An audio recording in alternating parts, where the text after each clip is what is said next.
உமக்கு விரோதமா என்ன செய்ய மாட்டேனா, பாவம் செய்ய மாட்டேன். ஏன்னா பாவம் செய்ததே என்ன அப்படின்னா, இருதயத்தில் வசனம் இல்லாததுனால தாங்க நீங்களும் நானும் துணிகரமான பாவங்களை செய்து விடுகிறோம். ஆனா ஒரு தேவ பிள்ளை உண்மையாகவே வசனத்துக்கு தன்னை விட்டு கொடுப்பார்கள் என்றால், நிச்சயமா சொல்றேன், துணிகரமான பாவங்களுக்கு கர்த்தர் அவர்களை விலகி இருக்க கிருபை செய்வார். இதுதாங்க கர்த்தருக்கு பயப்படுகிற பயம்.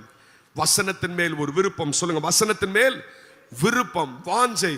வேதத்தை வாசி, வேதத்தை சுவாசி, வேதத்தை நேசி. அந்த வேதத்தை நேசிக்க தவறு போதெல்லாம் நான் சொல்றேன், நம்ம குடும்பம் தோல்விக்கு போயிட்டே இருக்கும். நம்ம குடும்பத்துல சமாதானம் இருக்காது. இன்னைக்கு நிறைய பேர் சொல்றாங்க, இந்த ஜெபத்துக்கு வந்தனே பாஸ்டர், அது நடக்கலையே, ஜெபத்துக்கு வந்தனே, இது நடக்கலையே.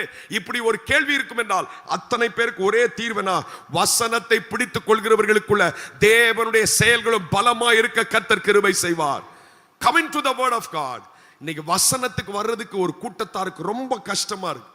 ஏன்னா அது அவங்களை கட்டுப்படுத்துதுன்னு நினைக்கிறாங்க, அவங்களை கண்ட்ரோல் பண்ணுதுன்னு நினைக்கிறாங்க. நான் சொல்றேன், நீங்க வசன கண்ட்ரோலுக்கு ஒப்பு கொடுத்தாதான் நீங்கள் செய்வதெல்லாம் என்ன செய்யணும், வாய்க்க கர்த்தர் கிருபை செய்வார்.